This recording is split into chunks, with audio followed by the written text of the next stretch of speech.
Service led by its cabinet secretary, that is Justin Biden Muturi, will be of course focusing on the public sector reforms conference. Once we're able to get those links, we'll be sharing them. But for now, in the first hour, to bring us or take us through this particular conversation of what are the hits and misses over the decades since its promulgation. That is the 2010 Constitution. You do remember that 14 years ago, Kenya welcomed or ushered rather the Constitution of 2010 with immense hope and pride. The promulgation marked the beginning of what was envisioned as a transformative era, a time when every citizen will finally enjoy the full spectrum of rights and freedoms guaranteed by one of the most progressive constitutional frameworks in the world. The Constitution was seen as a powerful tool designed to protect the marginalized, promote equality and uphold justice across all sectors within the societies. Now, to help us navigate through this document on what we have been able to achieve for the last few years or so is none other than Sami Meli, a governance and political expert. Sami, karibu sana. Thank you very much. Next to Sami, we do have Lynette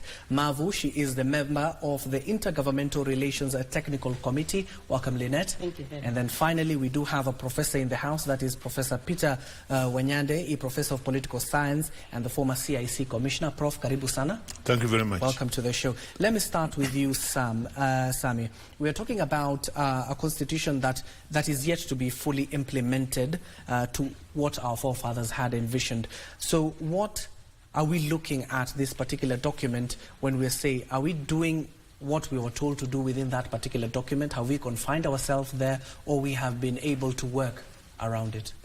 Thank you very much. The new document, the 2010 Constitution, is a progressive document, and I think there were transitional clauses on when some parts need to be implemented.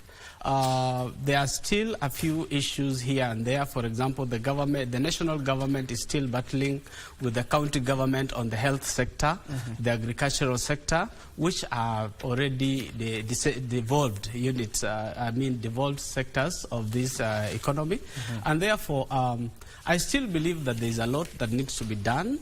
Other than devolving those units, also the funds needs to be fully devolved, because as we look at it, there's no reason as to why the national government should remain with 3/4 of the national budget when most of the functions have been devolved. I think we still live in the old era whereby everybody thinks that they can do the things their own way. But 14 years down the line, the national government should have realized that some of the duties should be fully devolved, like that health, I say, because there's no need keeping some of the things that have been devolved already.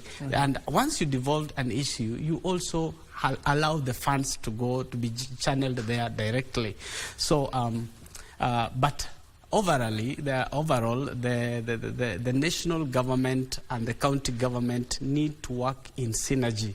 They need to work together as a team, because at the end of the day, we swear allegiance to one constitution of Kenya, the 2010 Constitution, which is very progressive. If you look at some of the things, the 8 provinces, I would hear the other day Gen Zs talking about going back to the 8, because they never lived in that era, where somebody would move all the way from Kibish to Nakuru as the headquarters. It didn't make sense, because the administration was very far from the people. In as much as we say we have devolved corruption, we need also to fight with the corruption. We need to allow the EACC to do its work. We need to give it prosecutorial powers. And remember, the Constitution did not give everything. It allowed Parliament to make some adjustments on how it will be implemented. Unfortunately, there are so many bills lying in Parliament that are still needed to help this Constitution be fully implemented. At the same time, the Constitution allows citizens to participate fully in their government. Those who lived in the Nyayo era, where the president was the working constitution in himself, he would declare this and goes unchallenged the new constitution allows us even to challenge the president on some declarations that are unconstitutional. And that is progressive. And that is why the entire African continent looks at us. We are the first, they are firstborns. In as much as we were born in 1963, others came first, but they have not picked. We are that middle-born child that picked so fast and did better than the firstborns. And therefore, as Kenyans, we should be proud of this constitution. Let us not allow anyone to mutilate the constitution and take us back to the dark ages. And I love our judiciary. It has always protected the constitution. And our Chief Justice should walk shoulder high, and knowing that we have a nice judiciary, that it doesn't matter who has said it. If it is unconstitutional, it is unconstitutional. Okay. And of course, we'll be circling back to those devolved units you're talking about. Of course, it brought about a devolution in the country, decentralizing of services, given that we have an expert in terms of the intergovernmental relations. So since we have this particular documents, are you in a position to tell us where are we in terms of implementing it, especially within the government circle? Okay, thank you very much. I think within implementing the constitution itself, we have made quite a number of milestone achievements in the 14 years that we are talking about today. And we have a lot to celebrate. One, because the whole issue of devolution itself is something that Kenyans should be celebrating about. I think the drafters of the constitution envisaged this kind of, governance, where we have two levels of government. And now that we have 48 governments, 47 county governments, and one national government, I think we are good to go. However, we know that we have some gaps, and I think, as Mr. Meli has mentioned, one of the biggest gaps that we failed to realize was that the Constitution in Article 189 envisaged that there would be a cooperation between the two levels of government. And so at the onset of devolution, there was a lot of competition. There was a lot of push and pull between the two levels of government. That, as IGRTC, we are working on just to, emphasize the fact that cooperation and consultation is a constitutional mandate. It's not by, decision or by will. It is a mandate and should be, respected, just like we respect the functional, assignment in every level of government. And therefore, where the national government, for example, is supposed to do a policy and the county government is supposed to implement that policy, there is need to cooperate, as the Constitution says. So in terms of achievement, I think we have made quite a lot, especially in basic services like health, agriculture, I think infrastructure. When you go to the counties now, we have hospitals that are functioning, doctors that are in the hospitals, working in the hospitals. That would not happen during, the other era, where you would find a hospital where the doctor does not even live there. The doctor operates from another town. But with devolution now, we can see, because governance is at the lowest level, we can see doctors living within the premises of the hospital and working from Monday to Sunday, attending to the people in the counties. And for me, if you ask the citizen of Kenya right now that would you wish, for instance, to go back, nobody would accept, because I think it's working for them. Of course, we expected that we would have challenges. We are having a lot of challenges, maybe corruption being one of them, not having fully implementation of the devolved functions as envisaged in Schedule 4. But those challenges should not make us feel like we are not moving. We are progressing in the right direction. Okay, thank you so much, Lynette. Let me get the word of Professor. Professor, now the question is, given that we are yet to fully implement this document, are the framers of the Constitution seeing like we are headed in the right direction as a country? Thank you. I think it is important when answering a question on whether we are making progress or not, to ask ourselves, what were the reasons for establishing the Constitution of Kenya 2010, and in particular, the introduction of the devolved system of government. And in my view, the introduction of this Constitution was, in a sense, a reaction to the challenges of governance that this country experienced under the centralized structure or form of government. There were many, many challenges, including, for example, access to services was problematic. Access to the leaders was problematic. My brother here said that sometimes people had to walk from one corner of the country to come to Nairobi to get services that would actually have been provided at the local level. And that was a challenge. One, because of the distance. Two, there was the cost of transport, the cost of how do you stay in Nairobi when you arrive for those services and so on, and many others. But the biggest problem perhaps was this idea of control. When you centralize power in a centralized or unitary system of government, the tendency is for those in charge, those who control power, to discriminate in terms of how you provide services. And that was a major problem. So the Constitution of Kenya 2010 then introduced a devolved system of government. And if you look at Article 174, I believe, they have indicated the objectives of devolution under the Constitution of Kenya 2010. And if you carefully study those objectives, you find that they're actually saying that services should be closer to the people. The people in the places where they live should be able to influence governance. People should be able to participate in their governance. What we are seeing today is positive, because citizens are at the county level, sub-county level, are actually engaging the leaders, whether they are political leaders or administrative leaders, and so on. So that is a positive thing. But I also want to say that 14 years in terms of implementing a new constitution, a radical constitution such as the one we have, is not a very long time. Because people have been used to the centralized system for a very long time, and it's not easy for them to make a transition just because a new constitution has been introduced. It will take some time. So as my colleagues have said, yes, there is progress being made. There's been progress being made, but there are also challenges, and we expect those challenges.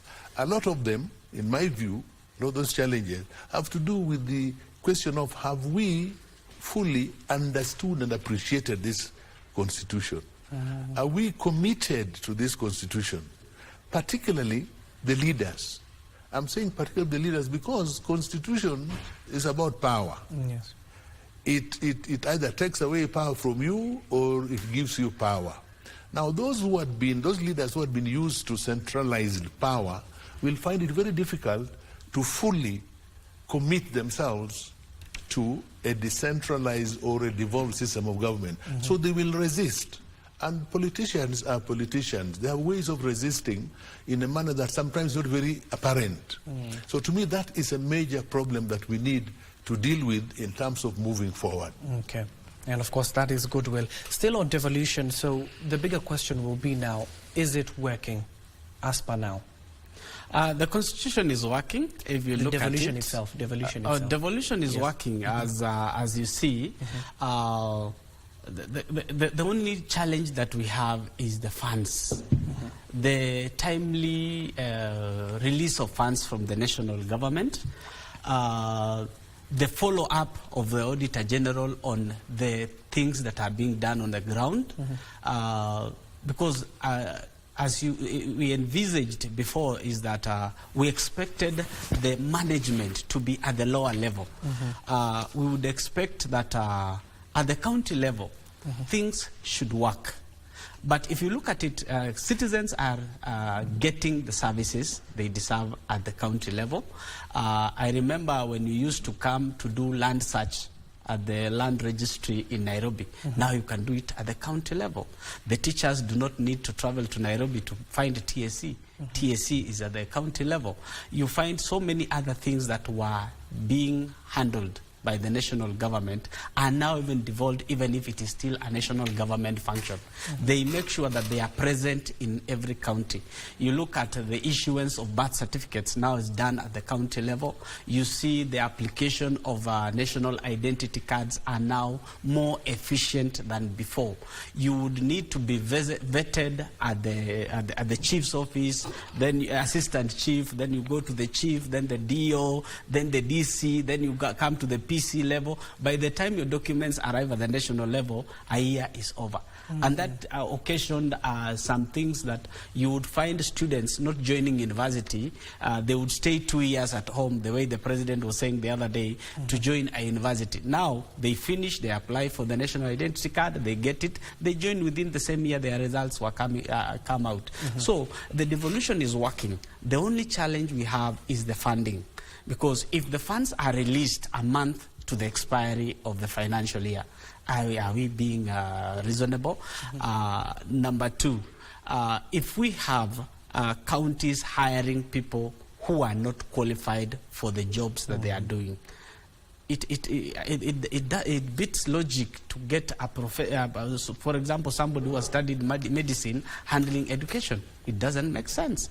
If you find somebody who has done, for example, education and now handling something else that is out of their scope. But that is what is already happening in the county. You find the CEC of health is in the agricultural docket, yet the agricultural CEC is in the education sector. Those are the challenges we are facing, and I think we need to constitutionalize professionalism. Constitutionalize professionalism, because those are the amendments now we need Parliament to help us to deal with. We also need to deal with accountability at the county level. You don't just employ people from your tribe because they voted you in large numbers. Remember, we are all Kenyans. The only thing they don't understand is that every leader should read the preamble of the Constitution. The spirit of the Constitution is in the preamble. If you read it, you just feel it. You feel part and parcel of it. Unfortunately, people get drunk with power, and once they get drunk with power, they forget the core function. Because if I were to make a road that leads to where my community, I tarmac it where my community stays, but I forget about the others, one day I'll find myself stuck in the other part. That is why I was saying, let us promote development throughout the country, because you don't know, professor doesn't know when next he will be asked to give a lecture.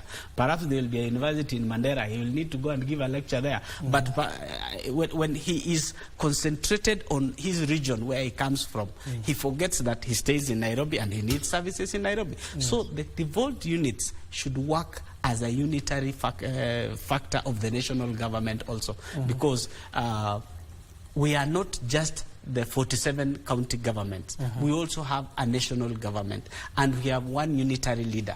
And what if the president succeeds at the national level?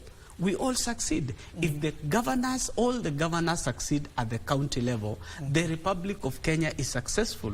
Look at the other day, children have been admitted in different universities. Somebody comes from Western Kenya and goes to study in Garissa University. Somebody comes from Laikipia and goes to study in Moi University in Eldoret. If we don't follow up to the full implementation of the Constitution at the devolved units, we might end up thanking our governor from our region doing so well, but forget to rebuke the other governor who's not doing very well, because that is my area of where I'll work. So, and in the future, we should discourage Kenyans from going to vote in their rural homes. We have Kenyans going to rural areas during voting time. You go take your vote. For example, I come from Cherangani. I take my vote to Cherangani, elect, for example, a competent person in Cherangani, but I have forgotten that I live in Nairobi, where I should get a competent member of parliament from where I live, because that is where I get the services. And all of us should advocate for good governance.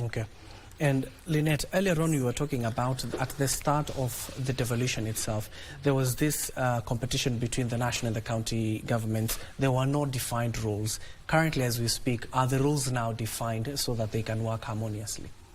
Yeah, the rules, there are no rules. I mean, the Constitution is the guiding factor. And the Constitution is very clear that much as we are the counties are distinct, they are also interdependent. That means governments depend on each other. A county with another county, county with a national government. That is what was envisaged in the Constitution. And I think what we failed to emphasize was the fact that much as we were having distinct governments, there was need for cooperation, which is clearly articulated in Article 189, that these governments should work together. They are interdependent. And so that competition went on for some time. But I want to say that now we are realizing that there is need for a lot of cooperation. And as IGRTC, I think we have brokered a lot of, discussions between two levels of government, where even one government says, I want to give my function to the other level for a period of time, so that I can be able to get the capacity that I need to perform a specific function. That is cooperation that was envisaged. We are also now seeing, during policy making, the national government involving county governments. And of course, with our judiciary and with the judicial system, which has challenged a lot of decisions that were not made through public participation. I think now people are more aware that whichever level you are, there is need to involve the other level in form of public participation for a decision to be made.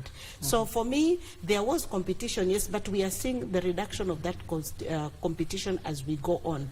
And slowly people are beginning to realize that cooperation is needed. Recently we saw counties signing,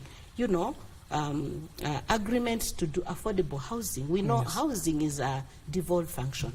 But again, counties have agreed that national government can do some houses for us. And they have signed, MOUs. They have signed intergovernmental partnership agreements. That is the way to go. We are 48 governments, but that doesn't mean that we are going to work in silos. We are supposed to work together. As Mr. Meli has said, today I'm in Nairobi, but I come from the coast.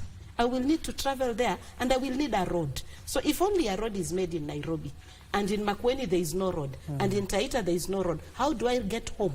So that cooperation is very, very important in terms of performance of our functions. And slowly, I think we are not there yet, but I believe as we continue to explore the Constitution itself and the articles that enhance this cooperation, we will be able to get there, and we will be able to progress well. Yeah. And Prof, one of the major challenges that is truly coming out is balkanization.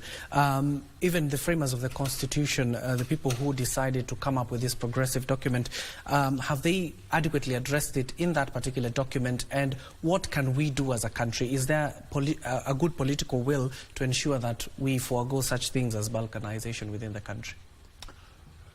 Let me say this. First of all, a constitution is a set of rules, to put it very simply, intended to guide the governance of a country. And as part of that set of rules, the Constitution also establishes structures that can then be used to govern the country. But beyond the rules and structures, there must be the human element. Are we in this country, and particularly our leaders, ready and committed to respect those rules, to respect the constitutional provisions, and to use the structures established by the Constitution to facilitate what we normally call good governance? My opinion is that in this country there is a challenge there. There's a challenge because we have very, very good constitution in terms of the rules, the structures, and so on. But in terms of actually implementing these rules, I think there is a challenge. And for me, the problem, as I indicated earlier, revolve around two issues. One is power. Reluctance by some leaders to, as it were, give out or give out power. They want to retain this power. The person who expects that power from the constitutional provision will try and resist. So we end up with tough wars, and that affects the actual implementation of the Constitution, including the devolved system. And on the basis of that, leaders will try to, as it were, protect their turf right? The second thing I want to say is this, that the Constitution of Kenya 2010, and when you talk about the devolution, we must think about the two levels of government.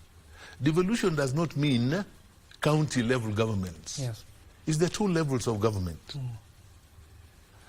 It's on the basis of that I agree with Lynette that actually this system, the devolution system or the devolved system of government will work if the two levels of government apply the provisions of Article 6 of the Constitution, which provides that these two levels of government are distinct, but they are also interdependent and are required to work in consultation and in cooperation.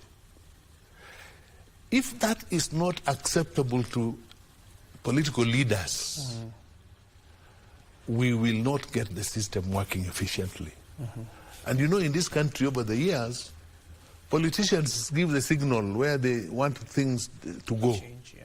And when they give that signal, the administrators, and unfortunately also some professionals, begin to abandon their professionalism, abandon their administrative expertise, and follow what they see the politicians want. So to me, this is a major problem in the country. Okay, Prof. But I also believe that part of our problem has to do with our inability, failure, perhaps better, failure to actually read, understand, and appreciate this Constitution. And that applies even to many professionals. I've had cases where I discussed the Constitution with teachers of secondary schools, and you get surprised. A lot of them have not read the Constitution. They assume they know what the Constitution says. So these problems, you talk about balkanization and all, that has a lot to do with our failure as citizens to actually appreciate the Constitution and say when it's being misapplied, if you like, to say no.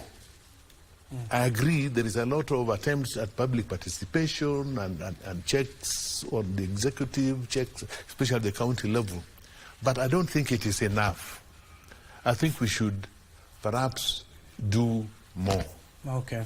And if you're just joining us, we're talking about that particular document. You have been seeing images of the late Mwai Kibaki, of course, launching it there with the former Attorney General, that is Amos Wako, the framers of the constitutions themselves. While also there, we had various people visiting the country at that particular time, August 27th in 2010. There you can see those were the images back then in 2010 where we're hailing that particular document that has been guiding the country for the last 14 years. Or so. Talk to us on our social media platforms as we carry on with these thought-provoking discussions. We do have in the house here once again Lynette Mavui, member of the Intergovernmental Relations Technical Committee, Professor Peter Wanyande, a professor of political science and former CIC commissioner, and finally we have Sami Meli, a governance and a political expert. Sami, let me circle back to you. Still on devolutions, we have witnessed several impeachment of various governors for the last few years since devolution came about. Is this a testament that it is working, or there is a problem within the devolved units? Now, if you can put checks on any leader, that means the Constitution is working. There was a time where we had leaders who you could not put checks on. For example, could you put checks on your DC? At that time, he was authoritative. But now, this is a political DC called a governor, who is elected by the people from that county. Remember, we have come from a situation whereby we couldn't even air our views. Right now, we can even question the president. So when you see impeachment of governors, that means there's something that was wrong.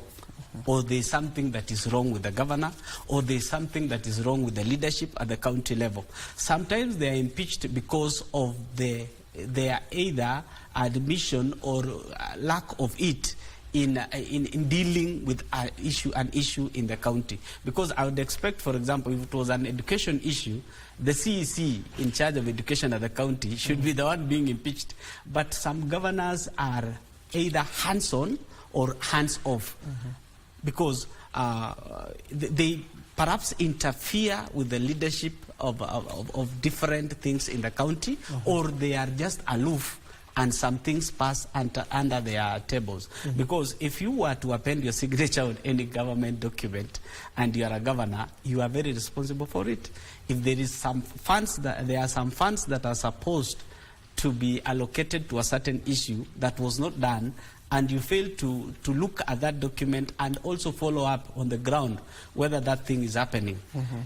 So I think our constitution is helping us put checks and balances by impeachment, but we have failed to see even citizens themselves recalling their leaders, just because of the lack of education.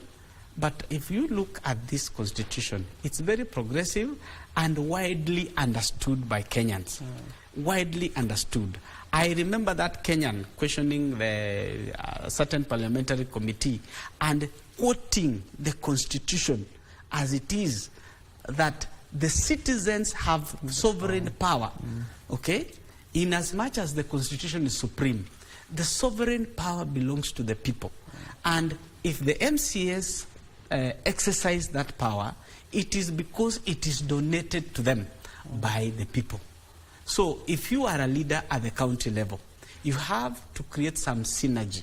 You have to create some cooperation between you and the MCS, between you and the others, and know every nook and cranny that is there in your county. Understand what is going on. Bring negotiations to the table. The only thing is ruling the county with an iron fist. If you rule the county with an iron fist, you are a product of impeachment. So our counties, our county governments are working. I love the way some of the county assemblies conduct themselves. You even see them prosecute their cases in the Senate, or even prosecute their cases on the floor of the House. And at that moment, you realize that there is something that is happening. There is something that is happening. Because I remember in 2005, when the other constitutional referendum was there, and that one was thrown away because somebody was pushing it to the people. Then the people realized we have power. We had now the Bomas conferences. Yes. I'm sure Prof was there, and perhaps even in a clause of this constitution, there must be an input the Prof put. I pride myself to have been part of the crowd that time. We were so happy at Uhuru Park. I came there as early as 4:30. I was seated. When that document was lifted, I saw hope. I saw a bright future in Kenya. But if you move around at the moment, there are areas that had never seen a tarmac road. There are areas that had never seen administrators come close to them. Now we are able to access remote areas. The governors are working, but some are not working. I remember there's a county, they elected a governor who never worked in the first term. He found himself again in the second term. So if you count backward, that county is backward around 10 years behind, as the others are moving forward. So as we also do election of these governors, make sure that you elect somebody who is a worker, somebody who will work for you. Don't look at the tribe. If we were to ask me, the people, for example, who ever enjoyed presidency twice or thrice during Mwai Kibaki, Uhuru Kenyatta, and Mzee Jomo Kenyatta, if you look at central Kenya, you would still see the poverty in it. So in as much as we elect leaders, let's think about somebody who will change our lives. It doesn't matter where they come from.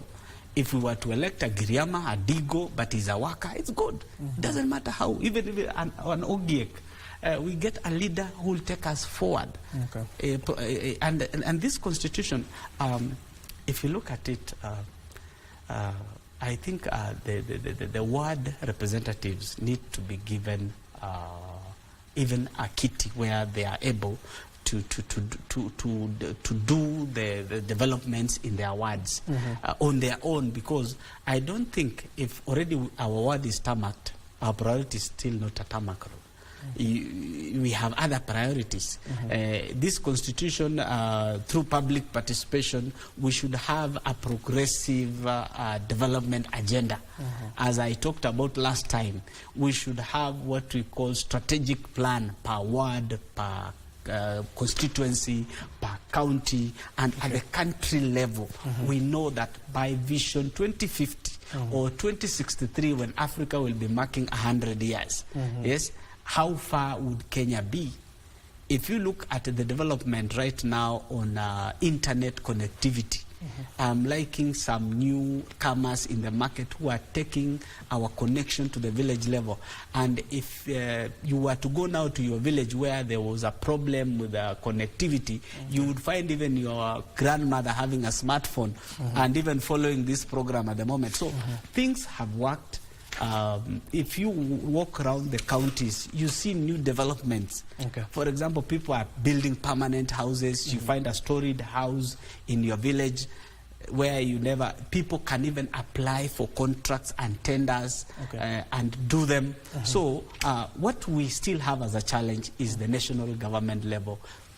Not releasing funds on time, and not supporting the counties on time, because if you hear right now, the government, national government owes contractors up to 950 billion. That is money that is held. And that is why we should not even be complaining about the economy at the moment. It is just the government released that money, the shamba boy is paid, the shopkeeper is paid, the guy who's pushing handcarts there is paid, and at the end of the day we have money circulating in the country. Yes.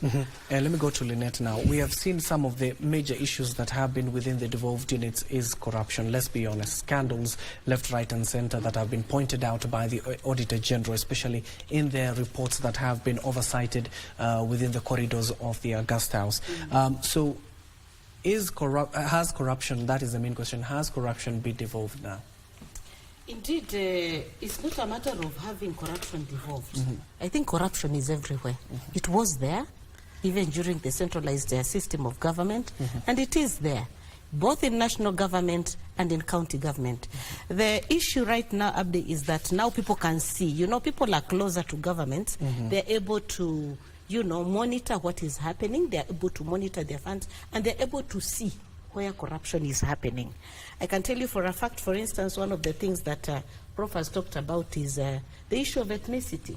I think ethnicity is so rampant in our counties right now, especially one of the biggest challenges that we have experienced as a result of devolution. I think we did not foresee this coming, that at the onset of devolution, we didn't think that even the people who are going to be employed in the counties were going to be now based on where you come from. And right now it is very difficult for somebody to get a job in the county government in another county, except maybe for the towns like Nairobi and Mombasa. But in the other counties, it's very difficult to get a job. I can tell you ethnicity, which is corruption, nepotism, discrimination is now a thing that we have to deal with. It's an elephant that we must deal with as Kenyans. And people in specific counties feel that this is our county and this is where I need to be. Well, at some point you may think it's a good thing that now people can get employment, because in the past people never used to get employment up there. But the discrimination and the nepotism that is there is also alarming, and it's a problem that we have to deal with as Kenyans. Corruption, yes, indeed, in a very big magnitude. Giving cuts to contractors, bribing to get employment.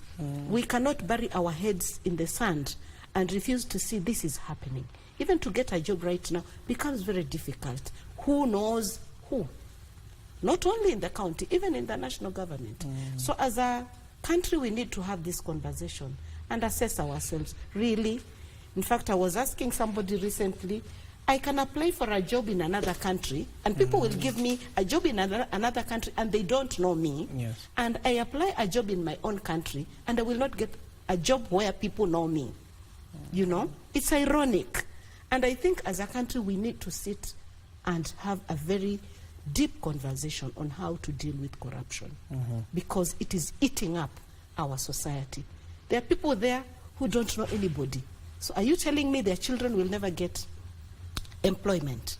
There are people there who have heirs, you know, and we saw this even from the frustrations that were being aired by the Gen Z, you know. Students have finished university, very bright students, A students, and I've been a teacher, promising students that if you get an A, there's a hope for you in the future. There's a hope for a good job. And they get A, they go to the university, they have an engineering degree, they have a medical degree, but there's no job.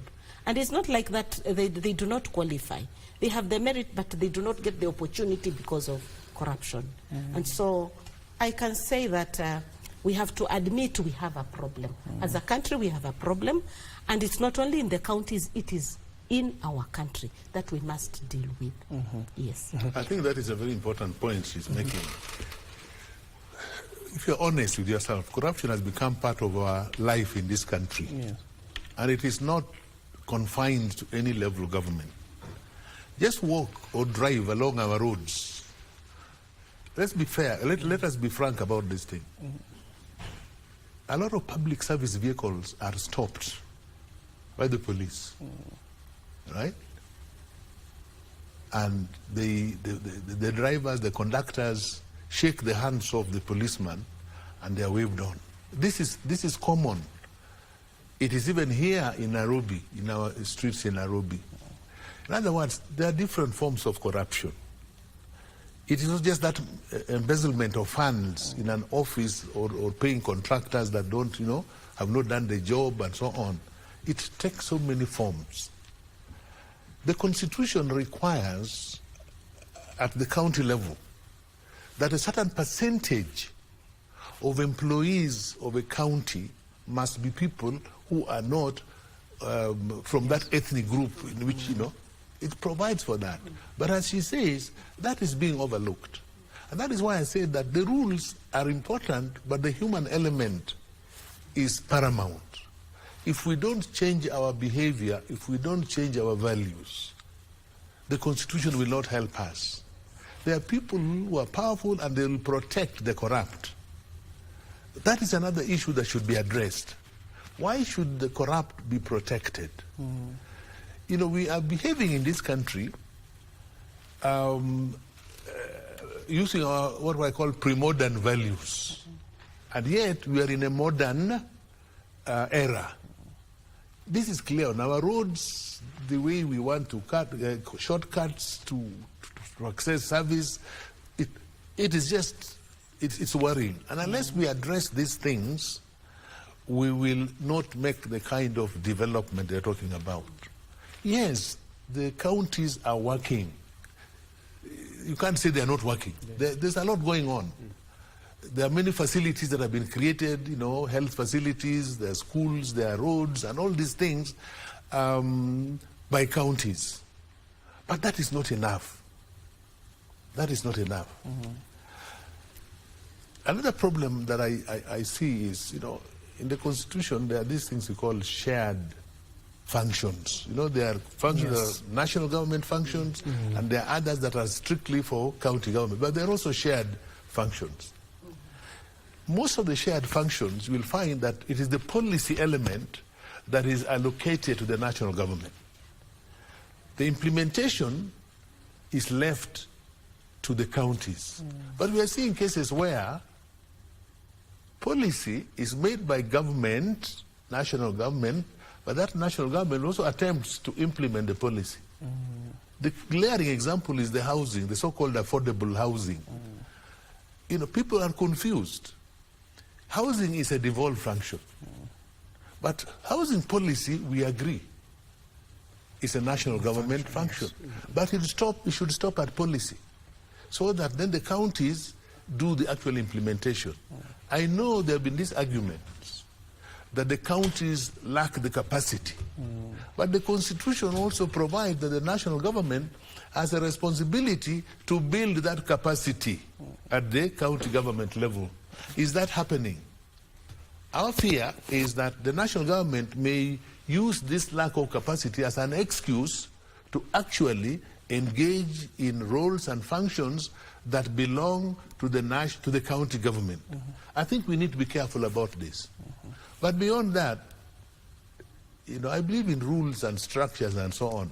But this human element, to me, is so important that we must not overlook it as we discuss the successes and failures of the devolved system of government. Okay, Prof. There are functions that, I think it was early this year, the president said they must be devolved. Attempts were made, and my sister here perhaps understands that better because she's in the IGRTC. Attempts were made, then it got stuck somewhere. Some PS in the Ministry of Housing said there was something wrong. So it was sent back. Efforts were made again by the IGRTC, and it is now, I don't know how many months. I understand it is lying somewhere in the AG chambers, you know, Attorney General, because he has also got a role to play in that.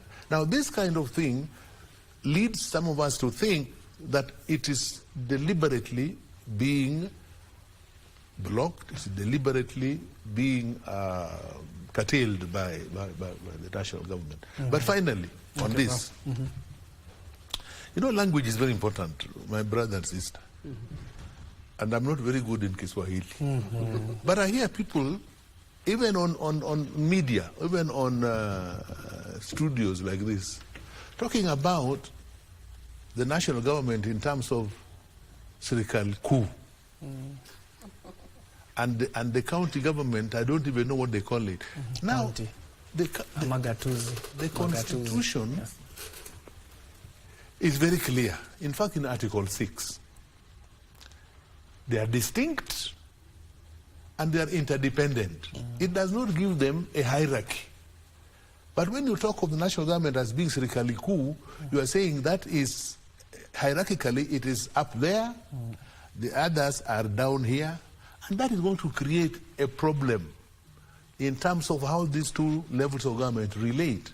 Because we are telling them that the national government is up there, you are down here, and so you must, as it were, respect. I think this is so important to me that we need to debate it and let us use the right language when we are talking about these levels of government. Okay, Prof. That is a lesson we have gotten there as members of the Fourth Estate. Melly, as you respond to the same issues, but looking at the independent offices, we do have independent offices such as the Control of Budget, we have the Auditor General's Office, the EACC. These are even constitutionally protected offices, independent offices. So have we done enough to support them and well-resource them? Let me start with the last one, the independent offices. We have independent offices, especially the independent commissions. I don't think even the citizens themselves are aware that they are as independent as they should be by the spirit of the Constitution. The other day, you look at teachers negotiating with the TSC and putting aside SRC. SRC is mandated by the Constitution, not by me, not by the President, by the Constitution, to do any negotiations on salary, increments, the CBS, and they should be part and parcel of every discussion where it comes to allowances and salaries. So we are either living like a warthog, they see danger, then once there is some peace, we continue grazing until the danger arrives. That's when we start running. And helter-skelter here, going to court and the rest. So the respect for independent offices. Like the other day, people would question the president when it is the office of the Inspector General of Police, which is independent, that should be questioned about the conduct of the police. And we have independent offices like IPOA, where it checks on that. So we forget that we should deal with independent offices and look at their duties, their allocated duties, and follow them through it to the latter. If I come back to Professor's issue, the introduction of the devolved units of government was to deflower the presidency, to make the presidency less attractive. Unfortunately, over the years, the last 14 years, we have made it back to how it was. We wanted a situation whereby anyone can run for presidency and we don't care, but we concentrate at the county level. And check, we want a professional to run our county, as somebody who can work for us. This is the person we should look at. Nairobians should look at Johnson Sakaja as the leader who will implement most of their issues. Unfortunately, the national government, as Professor said, doesn't want to release some of the functions that have been devolved. And at the same time, the county governments want to run away from a function that they have been given when there is a challenge. So in the spirit of the Constitution, and I think there should be somebody who wakes up every morning like Mwadhini pale msikitini, wasomea hawa viongozi, reading the Constitution to these leaders. So they understand their roles, they understand their duties, they know that the omission or commission of some things is either fully in their offices or depends on the other side. Because now, the things we sometimes forget is that we are one nation called Kenya. There is no county that is independent from Kenya. We are all dependent on Kenya. The county governments, as the professor has said it, we are, and my sister here, Lynette, we have 48 governments. And sometimes you hear members of parliament who are members of the legislative arm of government calling the president that government as though they were not in the government. But before they were elected, did they know that they were running for member of parliament?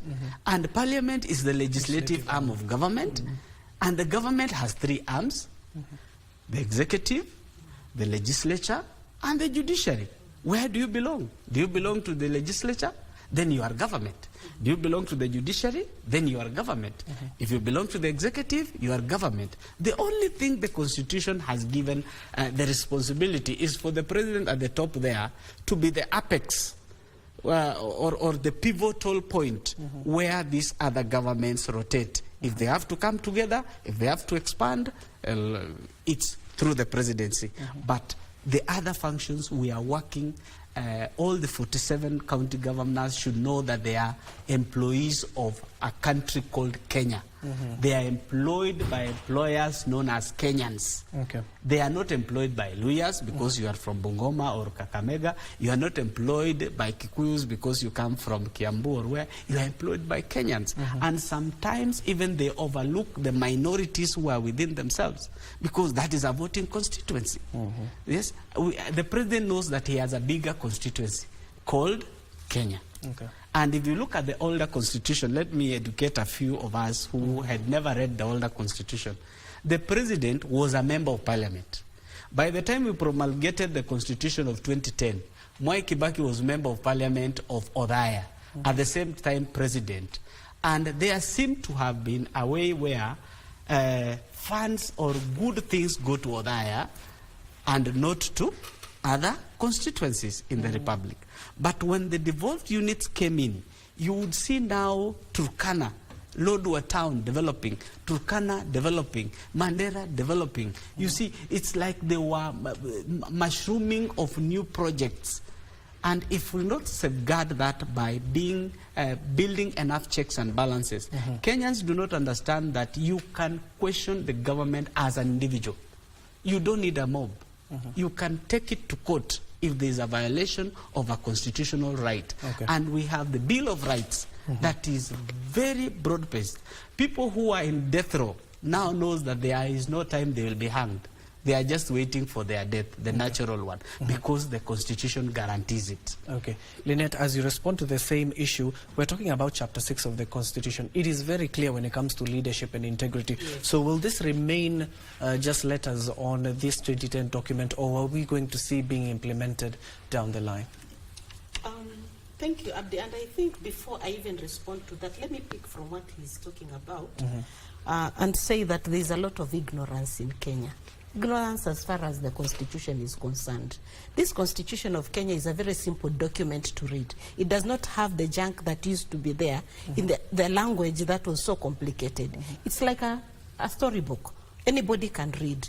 But Kenyans have not read the Constitution to understand it. And that's why you realize that sometimes the demands may not be, viable. But I can also say civil society has also dropped the ball. I think before, during transition period, civil society was very active with civic education, educating people on the Constitution, trying to educate people even at grassroots level. But we rarely see them nowadays. The assumption is that everybody knows the Constitution, which is not even true. In fact, you go to schools, you realize even the students don't even know what the what the role of the MP is, what the role of the governor is. Simple things like the role of the ward administrator, the role of the sub-county administrator are not known. Those are things like the young generation are leaving it to the older generation like us. I doubt whether anybody even in school bothers to even educate students on the role of these leaders. And I think civil society needs to pick it up and continue what they used to do, educating the citizen on the Constitution. It's a simple Constitution that anybody can understand. But back to your question, I think matters of values and integrity are very personal. It has to come from within. Somebody must decide, for example, to be upright. And even though you may read, everybody reads chapter 6, especially when you want even a job, you will read chapter 6 and go and narrate it as you are being interviewed, as you are being vetted. But once you get into the office, you forget what you subscribed to. And so it is an opportunity for us to also look inside and as Kenyans decide to change. This should not remain as a book. It should be something that should be implemented starting from ourselves. When we look at corruption, for example, corruption is happening in offices, but do you know corruption begins at home? Corruption begins even with a parent, bribing a child, telling a child, if you do this, I will give you this. And so those, small values that we need to put into our own selves and our own, behaviors, we need to make decisions on our own. Maybe religion has to come in there. Yes. The mosques and the churches now have to wake up and put these things right. But we have a big challenge, even as far as chapter 6 is concerned. There are things that are written in the, guiding us, but again, it depends on people themselves. Okay, thank you so much. As we wind up, Prof, we have seen several attempts to change this document. People have been calling for referendum. If you remember the famous Punguza Mizigo, even so in the latest one, the National Dialogue Committee, that is the NADCO report, had made various recommendations that would have seen the 2010 document altered. So are these attempts futile because the document is not yet fully implemented in the country? I think it is, to be direct, I think it is too early to talk about altering the Constitution. I think we need to give it time, document the challenges that we are having with every chapter, if they are there, and then think through it and see how we improve on those. I think it is too early. But as we said earlier on, this Constitution is meant to be transformative. It's supposed to transform and change the way we govern ourselves as a country. And that requires that we understand and appreciate every provision in the Constitution. My sister here talked about chapter 6 on leadership integrity. But if you look at Article 10 of the Constitution, it actually lists the values that should guide not just the leaders, but we as citizens. And if we applied those values, if we respect those values, I think the Constitution will have served a major purpose. As a transformative Constitution, I sometimes wonder why, for example, the head of state goes all over the country dishing out so-called development projects. I think that is one area that needs to be transformed. development is provided through development plans, resource allocation, and so on. Parliament has a role to play in it, and so on. Okay. And I think this idea of getting one individual to appear to be dishing out development negates the transformative intentions of this constitution. Okay, thank you so much. And we leave it at that, given that we are out of time. Thank you so much. That was Professor Peter Wanyande, Professor of Political Science and former CIC Commissioner. Thank you for coming in, Prof, today. And of course, Lynette, a member of the Intergovernmental Relations Technical Committee. Thank you for making time for us. And then finally, you have been here severally. So it's Sami Meli, a governance and political expert. And of course, we wanted to make it a habit so that you can also come in. Hopefully that has been a very fruitful discussion. Continue talking to us on our social media platforms at KBC, Channel 1, at Abdiaziz, Hashim as well. We'll be carrying on the conversation, but in a different format. We want to look at what is happening within the education sector, what strides have we made, especially when it comes to learners with special needs. And we even recently saw the industrial action that was called off by none other than COPET. So what are these some of the missing gaps within the education sector that needs to be addressed so that at the end of the day it can abide to the right of education, which is envisaged as well within the 2010 document. Don't go too far. We still have that and much more on the other side of the break.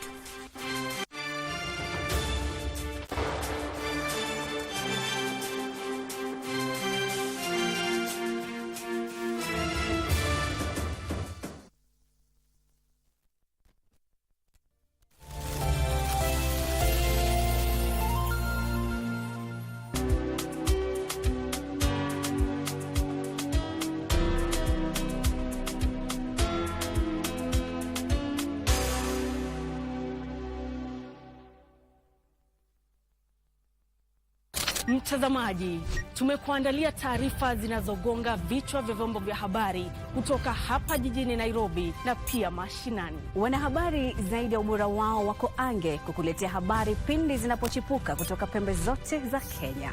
Kwenye kipindi cha Tamrini tunakuletea mazungumzo ya moja kwa moja kufafanua na kuangazia masuala yanayokuhusu wewe mtazamaji. Kumbuka, taarifa yenye thamani daima hupokewa kwa amani. Hivyo basi usikose kuungana nasi kila siku ya wiki. Tukupakulie na tukutaarifu taarifa yenye mnato kwenye runinga unayoienzi. Kwenye kurunzi mashinani, sisi DC.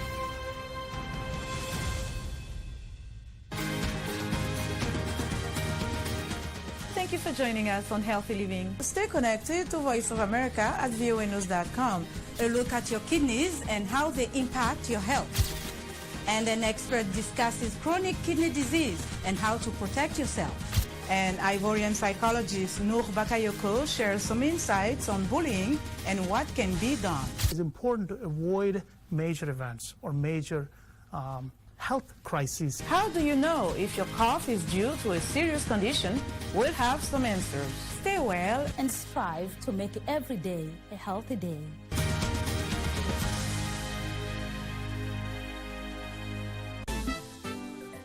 Tija, she has been saying a lot of crazy things today. I think she ate a smoky or she sniffs. I did not smoke anything. Did you give me anything to smoke on? You. That I did. I sold my soul for my head. Halfway, what image would you have shown the new piece? A reader with no blaze. Now you are crossing the thin line between me and you. Two votes, Mishi. Billy, 2 votes. I only need 2 more days, please. We don't even have a single day. Ukoshwata, you've spoken to those stupid classmates of yours.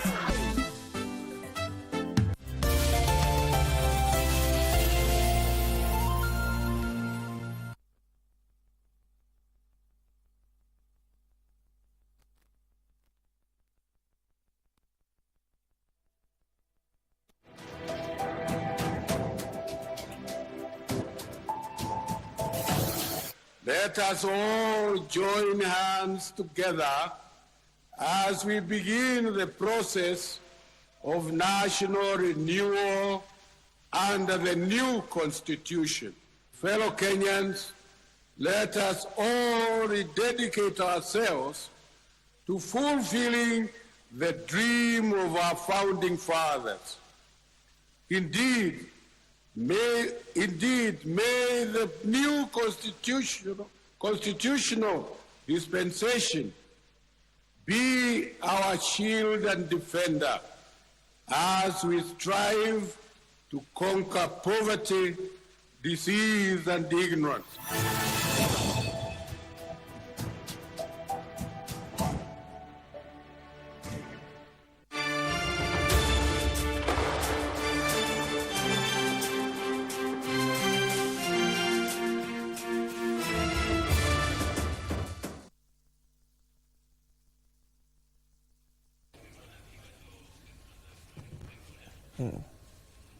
Welcome back and thank you for staying with us. This is the second hour of News Check, where we'll be focusing on the education sector, especially the changes we have witnessed within the education sector 14 years later, given that we do have the Constitution, a 2010 document that has clearly stated that the right to education has been envisaged there, so that every learner, despite where you are in this particular country, within the 47 devolved units, as long as you're within the territory of Kenya, you have the right to education. So what are the progresses we have been made, and what are some of the misses that we have been witnessed in this particular sector of the education? And we've also witnessed in the last few weeks or so the clamour for more funding within the education sector, more tutors at the end of the day to be enrolled in various institutions across the country. You do remember that the administration, when it took over power, clearly hired 50,000 teachers.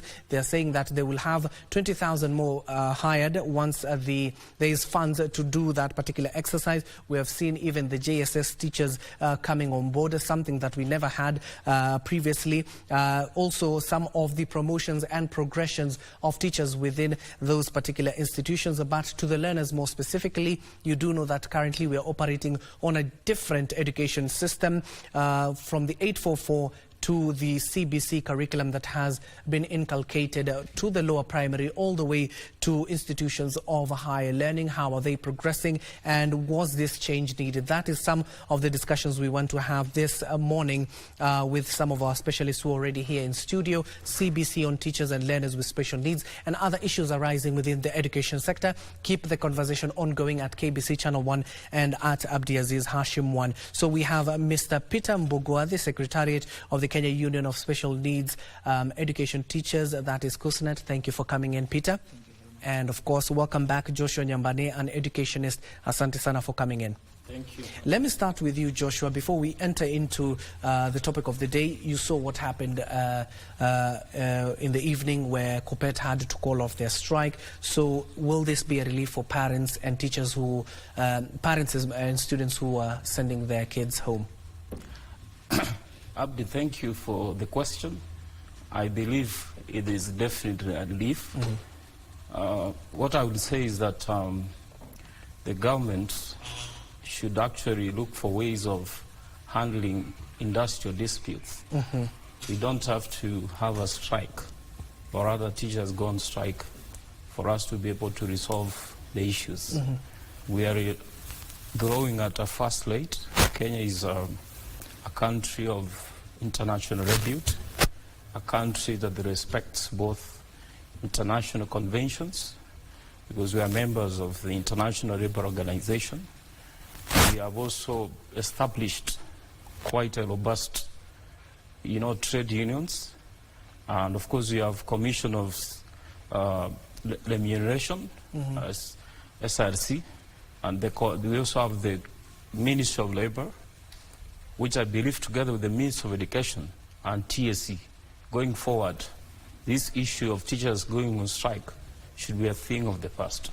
Otherwise, I wish to thank KUPPET and NAT for giving opportunities Kenyan students and pupils to go back to school and learn, especially at a time like this when you're looking forward to have the national examinations begin, which is very important, not only for the students, but of course for the future of Kenya in terms of matters of education. And Peter, given that you come from different umbrella, of course, these are your colleagues who had gone on strike. Now they have called it off. So what are some of these issues that you have been witnessing within the education sector that it has brought teachers at the end of the day to the streets, aside from funding?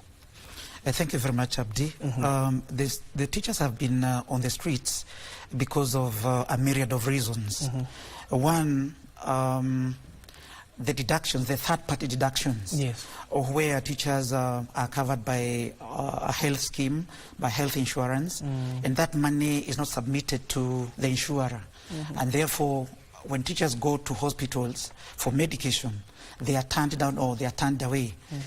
Probably, for example, Minute AON. That was a teething issue. And I'm happy the bipartite talks that were held yesterday between KUPPET and the Teacher Service Commission has resolved that. That has been a major issue with the teachers. Another issue that made the teachers to point to the streets was the issue of the CBA. The CBA Comprehensive Bargaining Agreement was signed in 2021. And it was to run for 5 years, 2021 to 2025. It was signed in Safari Park in the year 2021. Probably to bring you up to speed, you remember in the year 2021, when this CBA was being signed, the country was, struggling with the aftershocks of COVID, and therefore the CBA that was signed then did not have any monetary gain. And the teachers in the streets, you'll hear them call that CBA the maternity CBA, because the only thing that came out of that CBA was the extension of maternity leave for teachers. But again, after COVID, post-COVID, the economy improved, and the Teacher Service Commission found it prudent to call for a review of the 2021-2025 CBA. So in the year 2023, precisely in August, the Commission called all the unions to review, to have an addendum of the CBA. Remember, a CBA, once it is signed, it is deposited in court. And therefore, the Commission, in its wisdom, was able to solicit some money from the government and called all the unions to review the CBA so that they could give teachers something out of that running CBA. Remember, even now it's a live document. And in that review, they were given 9.5%. The first phase of that was to be implemented in September, and the second phase was to be implemented 1st of July this year. So the first phase, was implemented without any much ado. But now coming to the second phase, because the first phase was about 4%, 4.25%, and the second phase was to be 4.25% to add up to 9.5%. So on 1st of July, the teachers were expectant to receive the dues. That is the end of July, and that one did not happen. And therefore, that brought a lot of turbulence within the education sector. And the teachers were asking themselves, it is the first time that a CBA has been signed, deposited in court, and the government fails to honor. And therefore, it brought a lot of issues. And, unions started issuing threats, including my own union, that the government should look for money and pay the teachers the second phase. So what probably the public don't know out there, the unions were not negotiating for a new CBA. They were pushing for the implementation of the second phase of the reviewed 2021-2025. So I want to put that very clear. Yes, indeed. Thank you for that clarity. As I go back to Joshua, same issue. We're talking about, you saw what happened with the finance bill of 2024. It was dropped. At the end of the day, the government had to say we need to have a lean budget so that every sector at least gets something. Now, given that they have sorted the issues within the education sector, don't you think the government has opened up a Pandora's box where other sectors now will come? Given that you have sorted the education sector, sort us now. Differently, Abdi, but I think I have a different approach. Okay. The government must or should, in fact, have a plan. The civil, as we speak right now, there is a notice of strike from the civil servants. I believe that it's high time that we work with plans. we know very well that economic constraints characterize some of these actions. Salary increments should be something that comes to the budgetary allocations. The fact that we have, or the president kind of dropped the finance bill does not stop the will from learning. The government still, through Kenya Revenue, through KRA, collects revenue. And it's high time for us now to prioritize and see how we can be able to allocate the resources that can be able to sustain us. Of course, it's a discussion that requires, people to come together, look at how we can be able to, for instance, look at how we can be able to cut our expenditures. But salary increments should be, or is part and parcel of the labor, rights of employees. So the government should plan itself, priority first. If I can ask you, how much does a member of parliament earn? Why is it that a member of parliament should earn over $1 million plus, where a teacher is earning 20,000 Kenyan shillings? In the same economy, we go to the same supermarkets, we buy the same uniforms. Why is it a big disparity? Why can't we come together as a people and decide that this is the amount of money that is going to be used for the wage bill? The people working in the public sector, just like the people working in the private sector, they deserve a decent living, and actually they deserve a better pay. So for me, let the government prioritize the revenue collected. Let us seal the loopholes where we, wastage of resources, and redirect them once, so that we can be able to ensure that if labor organizations are satisfied, then of course we are assured of service delivery within the public sector. So let the government, that's why we have a government.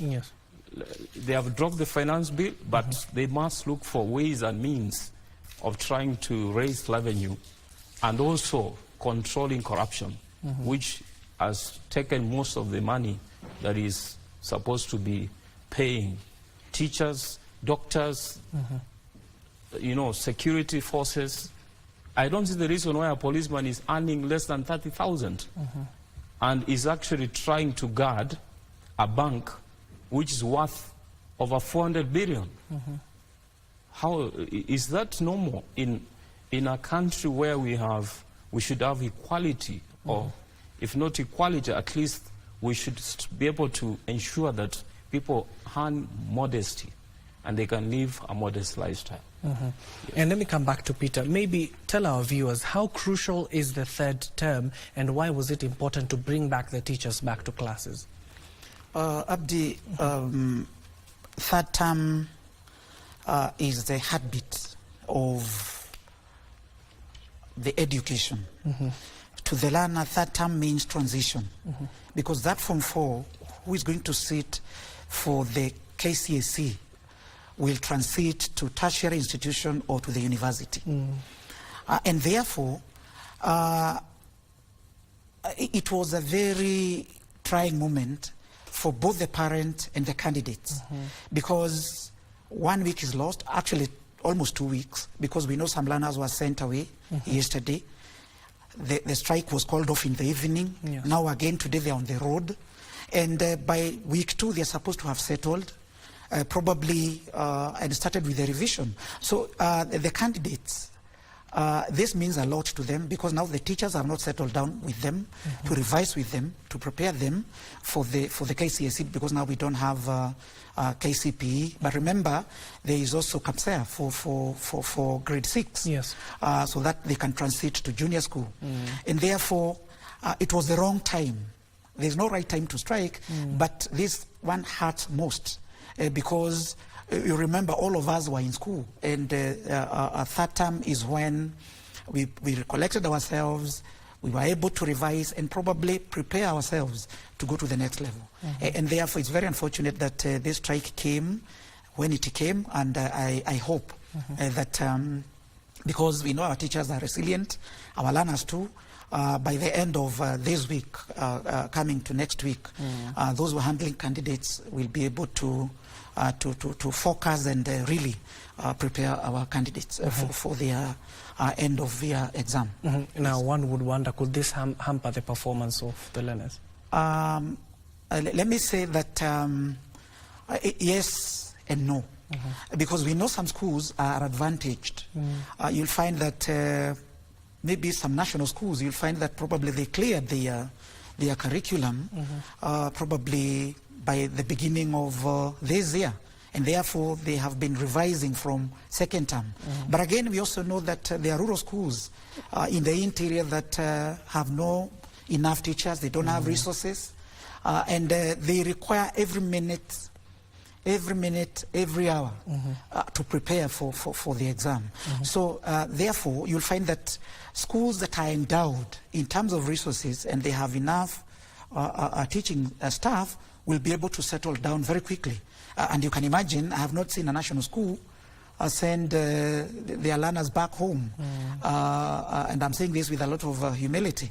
But you'll find that some schools are already disadvantaged in terms of where they are located, in terms of staffing, in terms of resources. Probably some don't even have teachers to handle some of the learning areas. And you can imagine now, they'll also take longer to settle. This back and forth, going home, going back to school, then going back home, then automatically I believe it will have a ramification on their performance. Yes. And Joshua, as you respond to the same, is this a special scenario now where tutors such as yourself here at Peter consider that the grade be lowered, especially for the learners, to consider some of these disadvantages Peter is talking about? We have seen even climatic interruptions interrupting the education calendar. We have seen various incidences that have been able to interrupt learning in various parts of the country, especially parts of the Baringo and other parts that are experiencing banditry. We have seen learners not going to school due to fears of insecurity. So is this a scenario where we will see even KCSE this year, the grades being lowered? Abdi, I want to give you bad news. Unfortunately, the grades will not be lowered to favor anyone. Whether you're in a village school or you're in a national school, one of the reasons why education is a factor that promotes national unity is the fact that we do the same exams. We have the same syllabus that is supposed to be covered within a time frame of 4 years. Of course, some of these hindrances affect most of the schools. There are some of the schools that devise a methodology that favors them to cover the syllabus earlier. But of course, considering the fact that the resource factor, all the schools don't have the same resources, they don't have the same capacity, they don't have the same resources, including textbooks, infrastructure. But now, compound all those challenges with the teachers going on strike. The fact that these children deserve a right to education ends where the teacher himself or herself, as a child, also deserves the right to education. So it's a very delicate balance.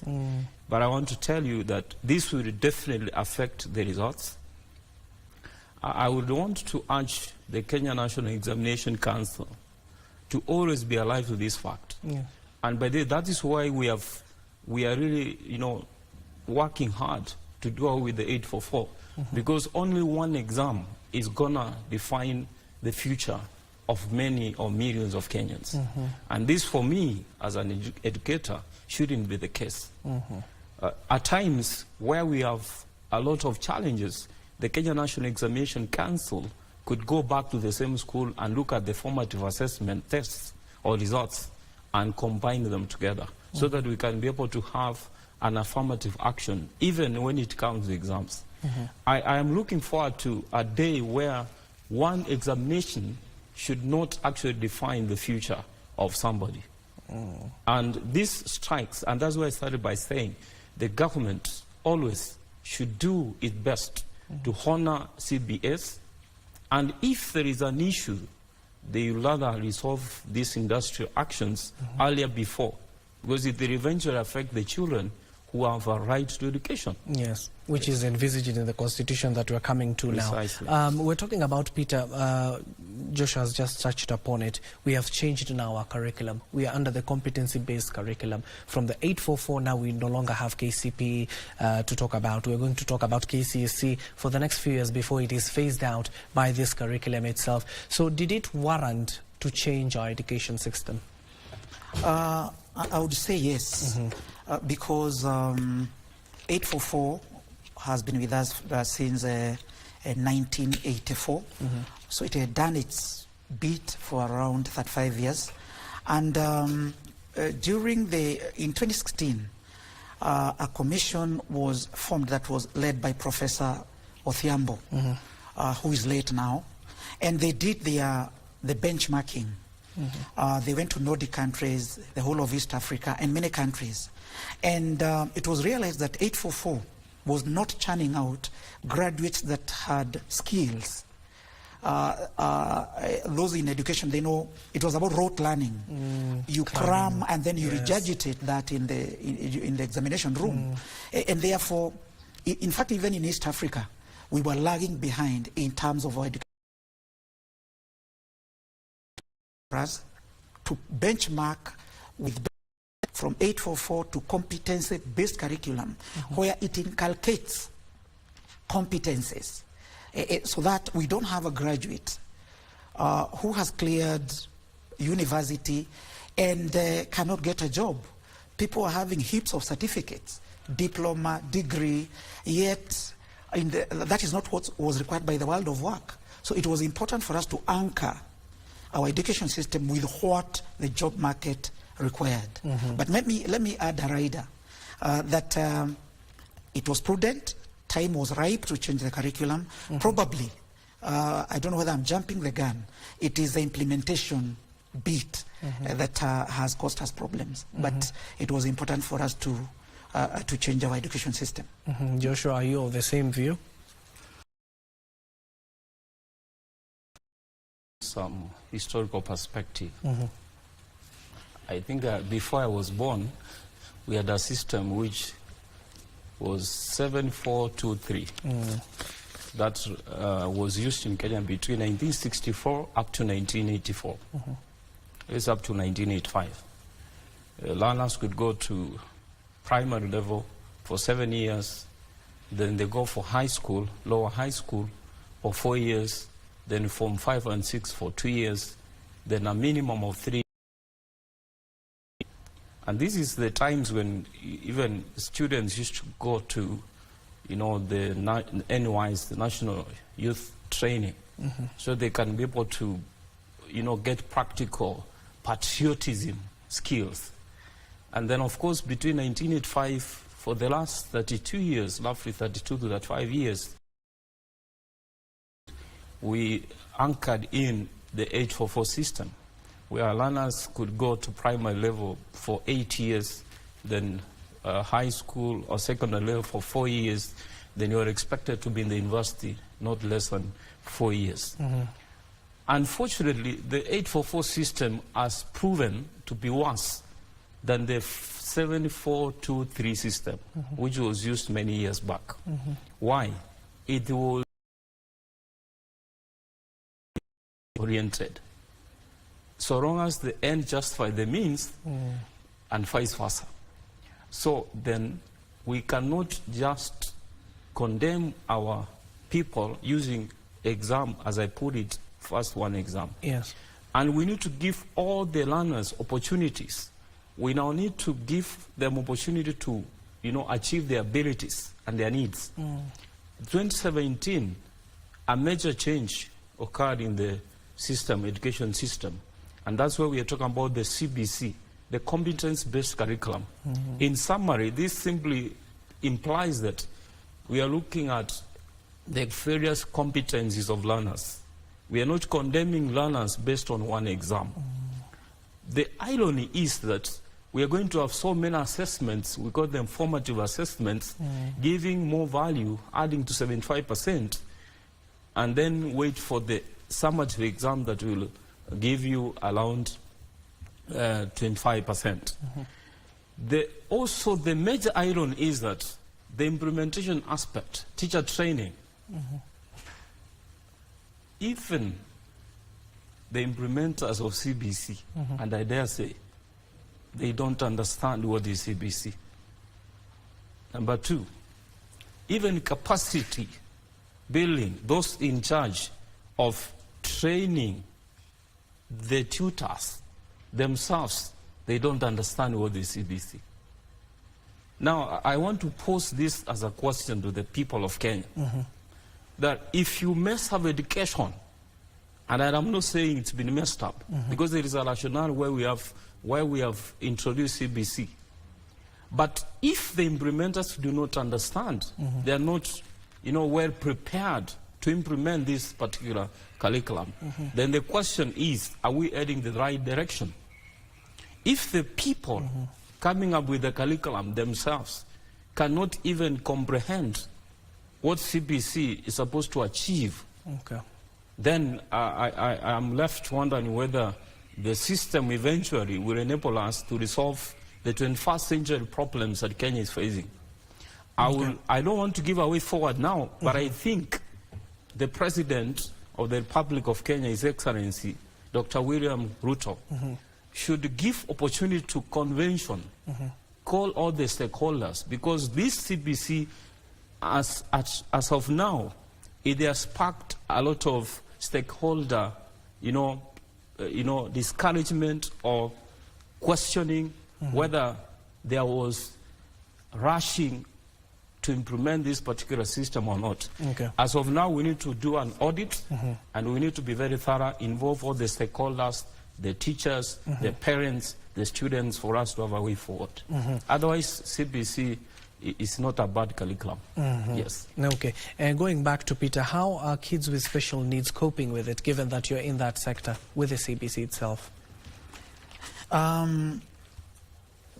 The CBC, vis-a-vis special needs education learners, has come with resultant challenges. One, the issue of the staffing. Learners in some units and some special schools, learners don't have to teach them this curriculum. Another issue is the issue of devices, the assistive devices. I know the Kenya Institute of Special Education has been mandated to produce assistive devices for the learners. But these devices, the production is a bit slow. They are not getting to schools in time. And therefore, learners are making do without the assistive devices, like orbit readers, braillers, etc., etc. Another issue that has affected the learner is the infrastructure. You find there are schools that are in deplorable conditions. Probably learners with visual impairment, the VIs, they are even the of issues that they are facing with this curriculum. And before I forget, books, KICD approves who is to order books. So if it is Longhorn, whether it is East Africa Education Publishers, Jomo Kenyatta, they produce the books, they print. Once they are out of print, they take a long time to be transcribed. For instance, for the visually impaired. So a book is produced by the printer. By the time it is transcribed by the Kenya Institute for the Blind, I'm just giving an example of the visually impaired, it takes a long time for this book to be converted into Braille. And therefore, the VI learners play catch up. Whereas the schools, the learners in the conventional schools get the books in good time, and they start are learning or the curriculum is rolled out, the VI learners will play catch up because before the book is transcribed, it takes a very long time. So there are many issues, but let me mention this, that on the issue of staffing, let me congratulate the Teacher Service Commission, because there were some special needs education teachers that were teaching in the regular schools, and now they have been moved to special schools. I want to be very clear on that, that there are teachers trained in special needs. They were teaching in the regular schools, but the Teacher Service Commission from May deployed 6,000 plus teachers to special needs education schools to mitigate or to plug that gap of staffing. But still we have many challenges, because you find like areas like music or mathematics, you find that very few teachers are trained in Braille to teach maths, trained in Braille to teach music. Those are very technical areas. So you can imagine maybe those learners are not being attended to. So there are there are plethora of problems affecting the learners. Let me go back to Joshua. We have seen now, even in the last KCSE 2023, most of the students who had attained C+ and above, they qualify to go to universities. But we've seen them opting to go to the TVET institutions so that they can get the skills required to attend some of the programs that are currently available. Because you see, the white-collar jobs, at the end of the day, as we call them, are becoming finite within the country. And yet the blue-collar jobs are there. So is this the way to go? And the competency-based curriculum, is this what is envisioning within the education sector? To be honest, there is a rationale why we have the CBC, because this rationale goes beyond Kenya. It's also informed by international agencies like UNESCO. At a particular time, or within a specific period of time, we have to change our curriculum. And the major reason is that the curriculum should be able to address the issues that affect us at that time. Aspects of issues within the society. Well, we need to have these vocational training institutes. And I want to congratulate and maybe commend the government that we currently have quite a number of TVET institutions across the country. And to be honest, the government is supporting most of the children or the students or learners who are actually proceeding those institutions. Well, Kenya, in the Vision 2030, one of the economic projects is that Kenya should be industrialized by 2030. And for us to industrialize, we therefore require to have availability of labor. And this labor could be specialized labor or skilled or not unskilled labor. So the TVETs are going to be like in terms of industrial revolution, giving practical skills that are required within the industrial sector. Because it's not necessary that all of us will go to university. But the fact is, all of us are successful in life. Because when we were created, each and everybody has a specific ability. And this ability should be given opportunity for it to become the best. And that is precisely why we need the CBC, so that we can be able to identify these special abilities, because of differentiated learning, that not everybody is going to become an engineer. So there are those, not necessarily an engineer, but even a lawyer, a doctor, mechanics, masons, and we need to give them opportunity, and the opportunity for them to flourish and be able to be productive within the economy. Finally, I just want to speak about a bit about the special needs education.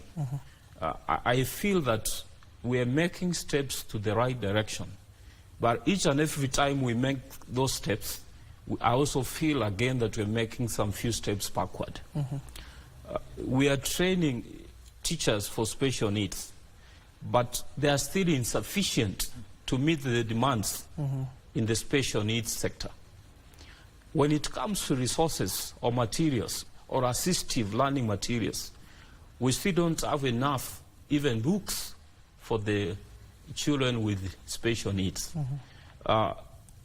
There is a Marrakesh Treaty which gives or tries to ensure that the copyrights of those authors of books can be limited to the extent that it's assisting those learners with special abilities to be able to be given the available resources without, without legal redresses. So if I've authored a book because of the Marrakesh Treaty and Kenya is has already ratified that treaty, yes, my book can be be converted so that it can be used. It can even be converted to Braille so that it can be used by those learners with special abilities.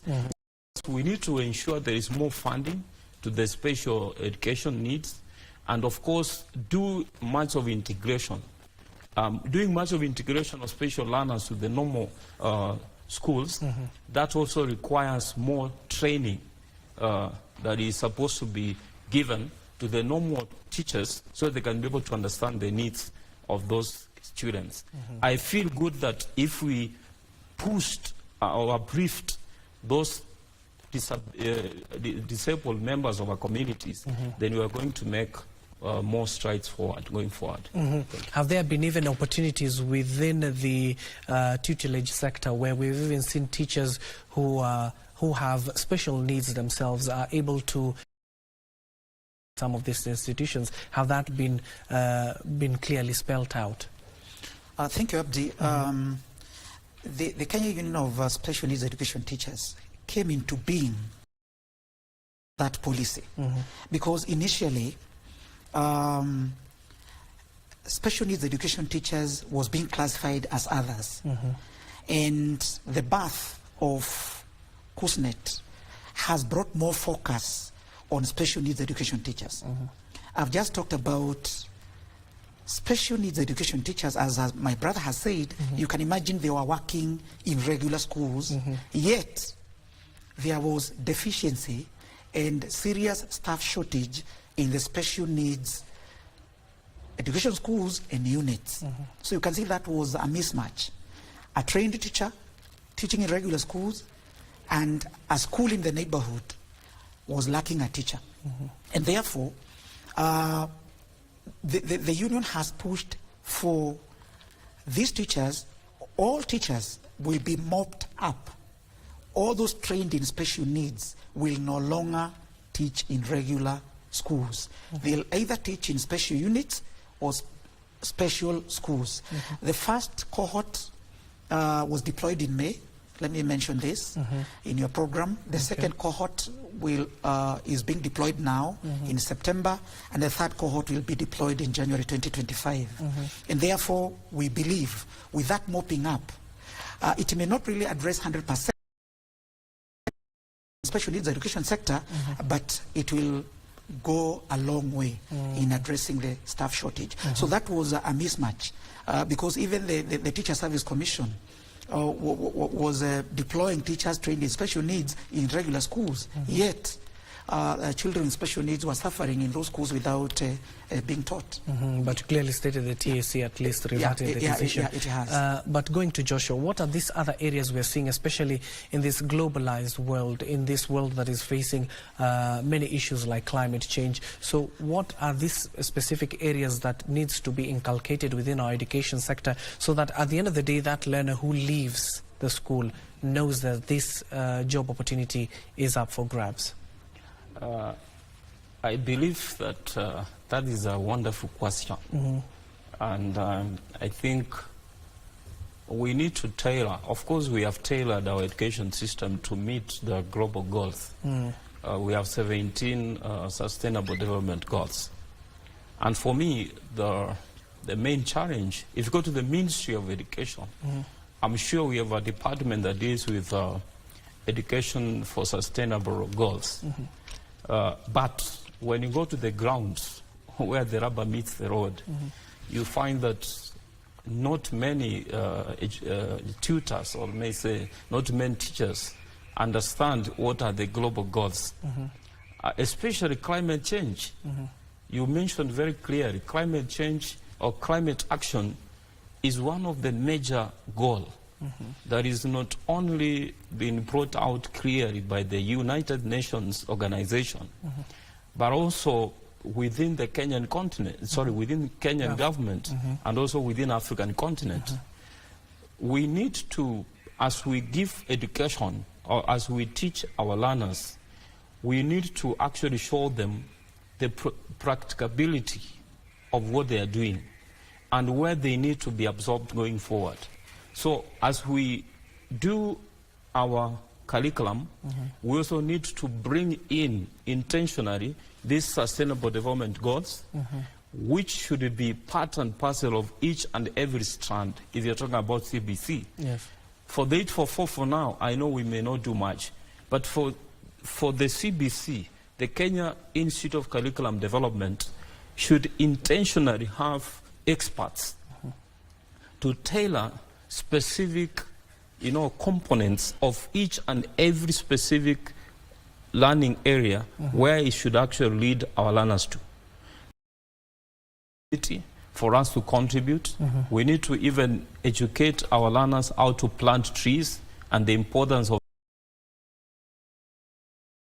the environment, come up with projects that are going to ensure sustainable development.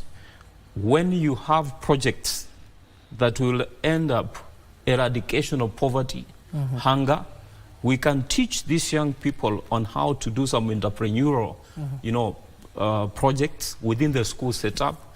Instead of a school going to buy T-shirts, and at the same school there is a subject called home science, where they do some dressmaking, tailoring. We can empower them through those subjects, through clubs, when they can be able to do some practical approach. If there is an entrepreneurial club, for example, in a school, we invite the bankers to come and assist them, show them how to open a bank account as earlier as when they are in grade 5, grade 6, going forward. So by so doing, these learners are going to ensure that they meet the demands that are there in the market. Finally, there is this aspect of robotics, coding. As we speak right now, the government has said through CDF, they're going to build ICT hubs in each and every ward. I will challenge the government, because these are worthy investments. Make it in every market and every village. Let's make it that way, because the world is heading there. We don't have to create jobs within the government. How many will we create? We will be able to create jobs opportunities on the online platform. A child can be in Kisi, where I come from, the interior village, but working abroad. So that work can be done in the school setup through curriculum, where we teach our young people coding. But I dare say that this requires a lot of enormous resources. Already we have a lot of resources direct to the Ministry of Education. I don't know how much we are going to look for, maybe donor funding, international community to assist us in the realization of the same. As we enter in the final leg of our conversation, Peter, I want to ask you, how are these special needs kids who are studying in our various education sectors being assessed? Because we have seen them performing exceptionally well when it comes to the KCSEs that have been ever announced in the country. I think with the right support, with the right policy, with, like what my brother has said, the funding. Let me mention here that the capitation for special needs learners was set during Dr. Kilemi Muiria task force. And since then, it stands at 2040. You can imagine how many years down the line, and the same amount of money is being dispersed to the schools. That money is not enough. That money is not enough, and therefore it is hampering. It is hampering on how special needs learners access education. Let me also mention here that even in the media I have seen the non-teaching staff who teach, who serve in the special needs institutions, the non-teaching staff. You can imagine going for 2 years without pay. So what do you expect of service delivery by the non-teaching staff who are serving these learners? It's a serious indictment on Minister of Education to absorb these non-teaching staff, because they play a pivotal role in regard to these institutions. These learners probably are visually impaired. They need to be cooked for. They need where they sleep. Their beds need to be made. There needs to be a matron, and this matron stays for 18 months, 2 years without pay. These are serious gaps. These are serious issues that the government, the Minister of Education, through probably even the minister, should have a focus on special needs education. We need to re-energize ourselves, to reinvigorate ourselves, so that these children are already disadvantaged by way of they have special needs. So when now again they suffer from those issues that have enumerated, then now you can imagine where we leave them. Okay, gentlemen, let me get your final remarks, given that we are out of time. Let me start with you, Joshua. What will be your departing point, especially for the future that is currently watching us, who are the youth? First and foremost, Abdi, I want to promise the youth, the Kenyan youth particularly, that the future is promising. This future is promising because education must work. We must do everything within our means to ensure that we contribute to making the future work. By so doing, maybe I would request the government to consider making education in Kenya free, starting from primary level up to university. Then if we make education free, of course we will guarantee more of Kenyans access to education. So for the youth, of course we also have to be challenged to think on how we can be part of the solutions for the problems that affect this country. The future is in our hands, and we need to really work extremely hard to be able to be part of the decision making. We also can do this through some of the youth I have seen can actually be elected, and that could ensure that they make, or they are part of the decision making. And the future is now. I just want to urge them that through education, then we can be able to guarantee future prosperity for this country. Thank you. Peter, your final remarks? For the youth, the future is bright, but we have to be adaptable. Because there are global challenges, and those global challenges are not unique to Kenya. And as we say in competency-based curriculum, the youth need to acquire the 21st century skills for them to navigate through the world. We are coming from a situation whereby we were going to school to acquire white-collar jobs. Those white-collar jobs are no longer there. And that's why probably even the Gen Z is poured into the streets last month. And therefore, I would wish that our youth are resilient, they are adaptable, and let them have a bigger picture, a wider picture, that probably as a government, our economy is not doing very well. Probably they may not be absorbed, all of them. And therefore, they need to cast their nets wider so that they are able to navigate through these very rough waters of this world. And I would wish to say that, as my brother has said, the ICT is still an unexploited area. And I would wish, like the government has said, those hubs, let it not be empty talk. Let the government actualize the implementation, the mounting up of iHubs, so that they open more opportunities for our youth, because our youth are desperate out there. Graduates who have done actuarial science, electrical engineering, and many competitive courses are now into illicit brews because of their frustrations. Okay. So those are my remarks. Thank you so much. That is Peter Mbogoa, the KUSNET Secretariat of the Kenya Union of Special Needs Education Teachers. Thank you for making time for us.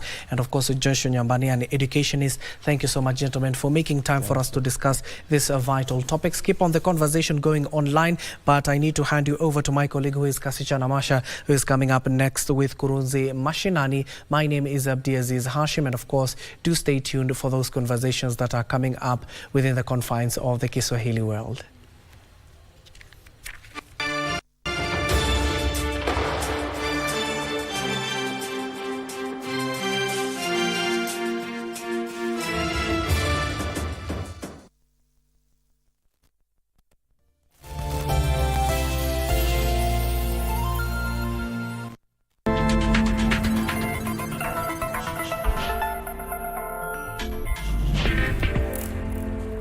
Robots conducting orchestras, opera being performed in virtual reality, and generative AI helping create an entire ballet. How high-tech innovation can revolutionize the stage, our topic today on Shift. Will robots really start replacing us in the arts world? With the rise of AI and cutting-edge robotics, the debate is definitely heating up. The robot Alter 3 made a name for itself in 2020 when it conducted an orchestra in the UAE, but the reviews were decidedly mixed. 3 years later, South Korea is giving the computerized conductor another chance to lead an orchestra. Let's take a look. This is no ordinary concert. Today, the Korean Chamber Orchestra will be led by two conductors, Soo Chu and Eve R6, a humanoid robot. The duo takes turns and conduct together. But are they bridging the gap between man and machine? 지휘 동작이 사실 굉장히 디테일해요. Movements by a conductor are very detailed. 로봇이 구현해낼 수 The robot 있다는 was able to 게